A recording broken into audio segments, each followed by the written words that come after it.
Hey everyone, today I have the huge honor of speaking to you about the fear of being seen. And this is a huge topic for all of us online entrepreneurs, no matter if you have done it for 20 years or if you're just new to the game. A lot of us struggle with this.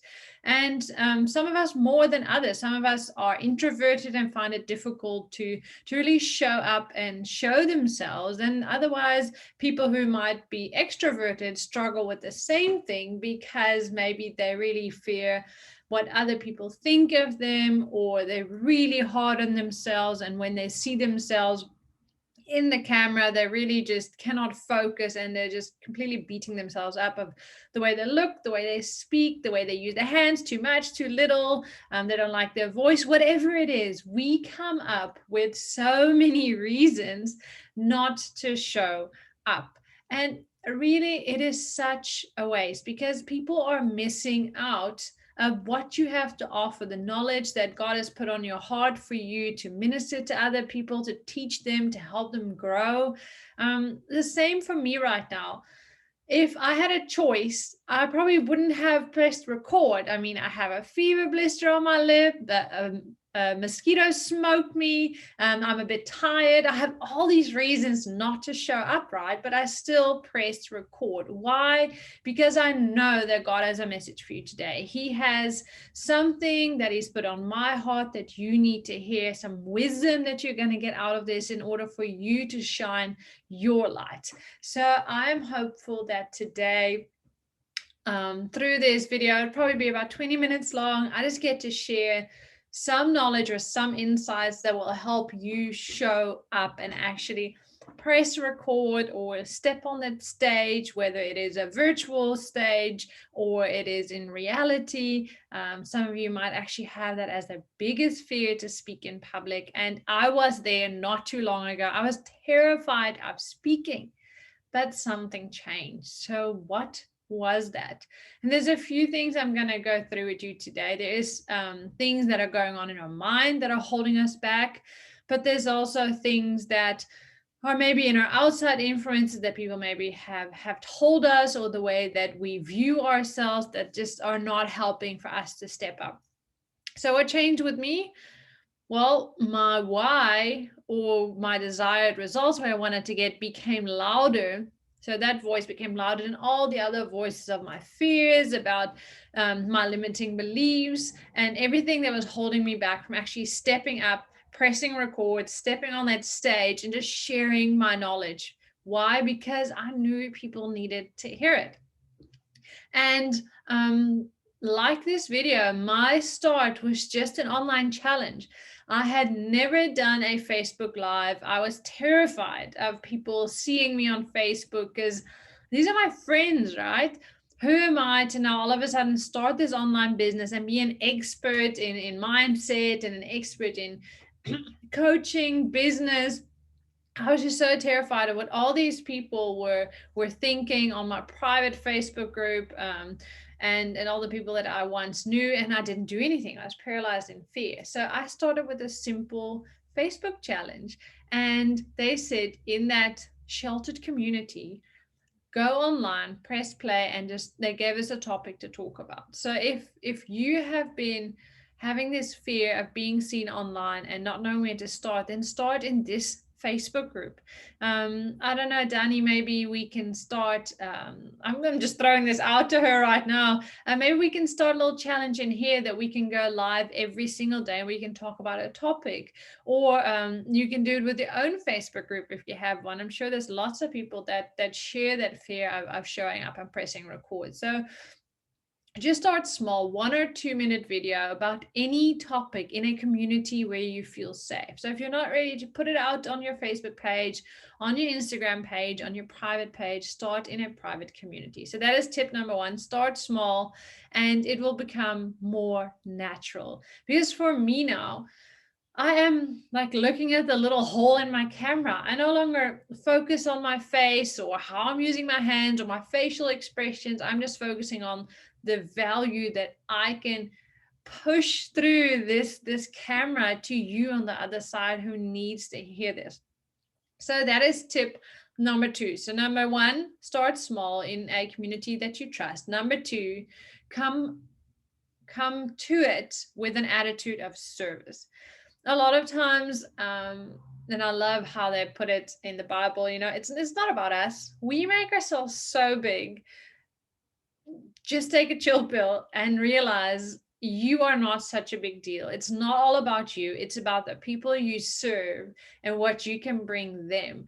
So if you come to it from that perspective, from really seeing that people need to hear what you have to say, if God has stirred something in your heart and in your soul, He has done it for the benefit of others, for the service of others, because we are here to serve others. And yes, God is blessing you through that with your business, through your clients, but it didn't start there. You didn't start your business, or I'm thinking you're not, because you're in this group of Christian entrepreneurs. You probably didn't start your business because you wanted to make $1 million.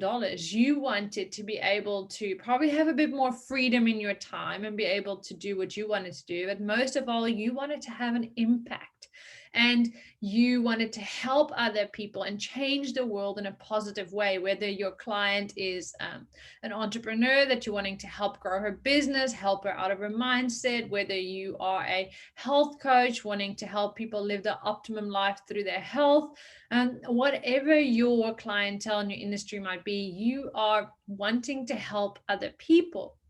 And when you change your perspective, it will also change how you see the fear of being seen, right? Because if you reframe that in your mind, it's not about being seen, it's about other people getting value from you. So it's actually selfish from us, that fear of not wanting to press record, the fear of not wanting to step on stage. And for me personally, that made a huge shift in my mind when I stopped making it about me and making it about them. The people that, if you don't press record, if you don't step on that stage, if you don't put yourself out there, they will miss out, because you are holding that knowledge that God put inside of you, that supernatural gift that you have. You are keeping that to yourself while you are made to share it with everybody. So that is the second tip. Make it less about you and more about them. So the same, if you struggle with speaking to a camera, if that is something that's really difficult for you, you can't really grasp of how to come across authentically, look at that little hole in your screen or on your phone, and just for a moment just visualize that on the other side is this desperate woman or man, if that's your target group, this desperate person just grasping and holding on to straws that you provide, and that person is just holding on to every word that you're saying, because it's providing them with life, it's providing them with possibility, opportunity, a way forward. And when you can visualize that, you can truly be authentic with them through a camera, through a recording, and just really realize that there is a human being on the other side of that camera, and they are connecting with you right now. So stop staring at yourself down there and look up into the camera and really visualize that there is somebody there that you are connecting with right now, somebody that you're trying to get through, and just stare into their eyes and their soul and get this message across like I am trying to convey to you right now. If this is not you, if visualization is not your strong suit, then get a little photo. I have, and I think it fell to the floor now, and I do have it. And I would say normally use your target audience. But I have my little niece. I haven't seen her for a long time because I live in New Zealand. They live in the Netherlands. And I literally stick her to my little camera so you can't see it. So right now, I am looking directly into her eyes, and it's better actually if you put it right behind like that. So now I'm actually staring directly into my gorgeous niece's eyes, and all of a sudden that brings so much light to our conversation, because I just see those eyes and I wish I could hug her and kiss her. So maybe not if that's not the right target audience, right? But if you can find an image of somebody that portrays your perfect target audience, or something that draws the passion, the empathy, and the emotions out of you, and stick that right behind your camera lens. So that If you're not very good at visualizing, that will truly help you. So that is 2 tips, I think 3 tips now. So 1, simplify it and just start like putting yourself out there in a community you can trust. 2, make it less about you, more about them. And 3, really understand that connection. If you can't visualize it, then put a little image of your perfect client behind there, or somebody that draws out emotions for you. So, and then the next part is I want you to try and reframe what being visible is all about. So, unfortunately for you, being a Christian, it says that a lamp on a hill cannot be hidden, and nor is it designed to or created to be hidden. So, God has created us to stand out.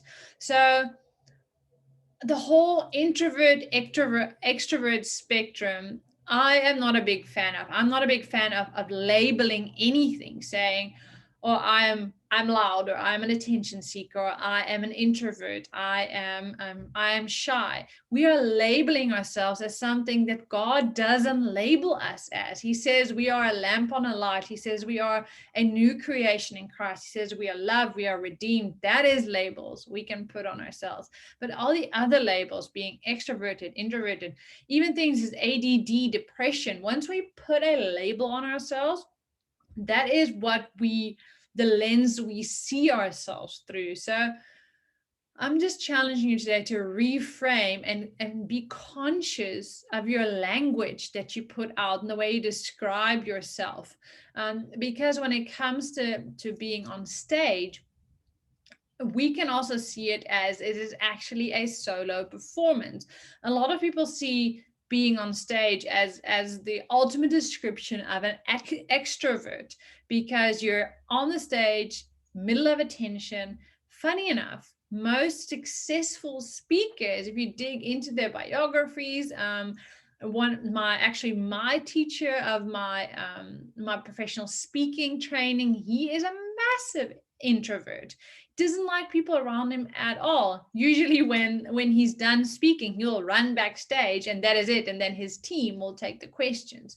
So if we reframe that, who says, so check your reality basis, who says that speaking or being seen has to be an extroverted activity? I mean, right now I'm sitting inside my house in my office, being absolutely by myself. I don't have to answer anybody's questions. I don't have to converse with anybody else. And I'm being a solopreneur. It is in the word. I'm by myself. I'm an entrepreneur by myself. So even right now, this isn't for me being extroverted, because I'm not creating connections. I don't have to make you like me. I don't have to foster a connection through being likable or being less awkward. I can be 100% myself without the fear of judgment, because I can't see it anyways. Because you might be sitting on the other side right now. It's like, oh my God, this chick goes on and talks way too much. I don't like her. Could be. I don't know, because I can't see you. So if you reframe it, who says that being seen like this cannot be for an introvert, or that is the right thing for an extrovert? Things are what we say they are, and that is how we shape our reality. So by reframing it, we can actually see this as a great opportunity to express ourselves as introverts. And the same on a stage. On a stage, you might be the center of attention, but you are on that stage by yourself. It is a solo performance. So however you choose to see it, that is the reality you shape, and that is what will determine your fears. And on the topic of fears, I'm sorry I'm rambling. I hope you're taking notes. Luckily, you can like press rewind and watch this again. I want you to understand that fears are for sale. And what I mean by that is, if I would hold a gun to your loved one's head right now, and I'm sorry that's a bit graphic and hectic, but say I would pull a gun on your sister or your spouse or your child, you would forget about all your fears of being seen, and you would rant on a stage for 24 hours if you have to, if that would save your child. The same with anything else. If I would say, if you would jump on a stage right now and talk for 60 minutes on any given topic, and I would give you $5 million, would you do it? I'm pretty sure you just said yes. I'm 100% sure you said yes, because our fears are for sale. If the stakes are high enough, fears become irrelevant. We will do what we have to reach that, because we know, we are certain about the result. Unfortunately, we can't predict the future. We can't say that now by pressing play and doing a 5-minute live, we are going to reach that right person and the message is going to come across and change their lives. They're going to sign up to our program. They're going to visit our website. They are going to become a lifelong client. We don't know that. The only thing we are certain of is if we don't do it, none of those possibilities will ever come true. So when we understand that our fears are for sale, we can actually start linking what we really want, what we truly value inside of us, to our desired result. So for example, so my result is to have 20 clients enroll in my new program come April. So the question then is, how will becoming seen, or how will doing lives for the next 7 days in a row, or how will doing a Zoom workshop, or how will whatever, going on stage and holding a live workshop, whatever you want to put there. So whatever your fear is, put that there, and then ask yourself, how will, insert fear, so how will doing a live for the next 7 days help me have 20 people enrolled in my program come April? And just start writing with a pen, because that's when we actually wire in our brain. Start writing down reasons why, how that is going to help you enroll those people. So for example, how will going live for the next 7 days help me enroll 20 people in my next course? I'll start writing, well, I will get more visibility. So more people that haven't met me will see me, and more people will get a chance to get to know me, because they actually see me sharing on a screen instead of just seeing my Instagram post. I will get more engagement, so I can ask questions through the lives. I will get people chatting. I will maybe inspire other people to do the same who have previously feared it, and those are exactly the people that I target, so they can now maybe enroll in my course, because I've given that confidence. Through this, maybe some people will see it that know people that need my course, and I will go on and on and on. And while I'm doing it, I'm actually wiring in my brain the pathway between being seen and getting my result. So whatever your result is, it could be you want to be a successful coach, you want to run a successful business, you want to become a speaker, author, whatever your desired result is, you can link it to your fear. And in that way, decrease your fear, because what you really want to achieve will have a high value and will push through those fear barriers. I don't have kind of time to go in through shadow values and golden values. I would love to do a different workshop on that if we ever get the chance. But when we understand our values and who we truly are, we can do the same with that. So for me, for example, I have a value of being recognized and getting attention. So those things I hold very dearly. Those are important to me. And I do the same thing. So how will doing a live 7 day in a row help me get more attention? Well, I can come up with 100 reasons, right? Because it's all about attention. Or how will doing lives for 7 days a week get me more recognition? And as I link, my brain is going to understand, okay, if I make sure she does X, she gets Y, Z. So it's going to help you overcome those fears, or stop actually throwing those fears in your face, because that is actually your brain wanting to keep you in your comfort zone, and it's getting triggered by something. So it's throwing those fears at you. Fears aren't real, by the way. They're figments of our imagination. They feel real to us and we experience them as real, but they're just something that we create. Why is the one person afraid of public speaking and the other one isn't, right? So when we start understanding how our brain works, we can actually make it work for us. And a lot of it comes from wiring in and helping us, and it will actually pull the result towards us. So all of a sudden, we will notice that we're actually not that scared of pressing play anymore, because the brain like has put the one plus one together, and will realize, if I'm seen, if I'm heard, then I get all these values and all these things I hold dear. Okay, well, let's clean up the fear. Then I can actually get that. So you'll see when doing that work, this will become much easier for you. So again, I hope you're taking notes. Go back, write down all the things, all the tips that I've given you, and then the last things that I want to leave you with before we end off is do it afraid, because your fears aren't real. And I know some people are going to be upset by this, but they're not. So click play, do not look at it, hit publish after you stop going live. And you'll realize after it's done, wasn't that bad? Let's do it again. And the more you do it, the more natural it will become. If you really struggle with finding the words and you find yourself slurring your words, stumbling on it, really getting stuck and frozen, pray about it. Ask God to give you the words, because He has given you this anointing, right? So He will help you through it as well. Ask Him to give you the knowledge in the right moment, and ask him to give you the words that that exact person that you are staring through in that little hole in your screen right now, that person needs to hear. And then another really good tip is right next to your camera. So you don't have to look down and look at your notes, or like look left or look right. Just put a little sticky note there with some bullet points. So if you really get stuck, you'll just have 2 or 3 bullet points that you can look at without looking away from the camera. So do it afraid. Ask God for the right words to speak to the right audience at the right time. Have your bullet points, and then schedule it. So if you have a goal planner, I'm actually going to share a link under this video with an amazing goal planner that I have been using since the beginning of my business.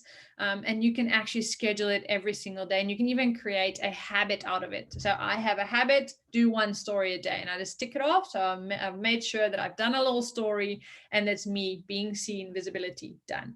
So, and then the last one, that is mainly for networking, but it's also really helpful if you want to create a connection. Write down some questions you can ask your audience. A lot of people don't go to networking events because they're afraid. They don't know what they can talk about, but there is some universal questions, right, that we can ask once we know the audience or know the people in the networking event. And 90%, 95% of the time, they'll have a business. So a perfect question to start with. What do you do? What business do you do? Who's your target audience?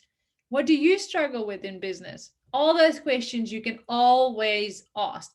And then my last one, for people that are still like, nah, not doing this, completely frozen in fear, don't know what to say, I will mess it up.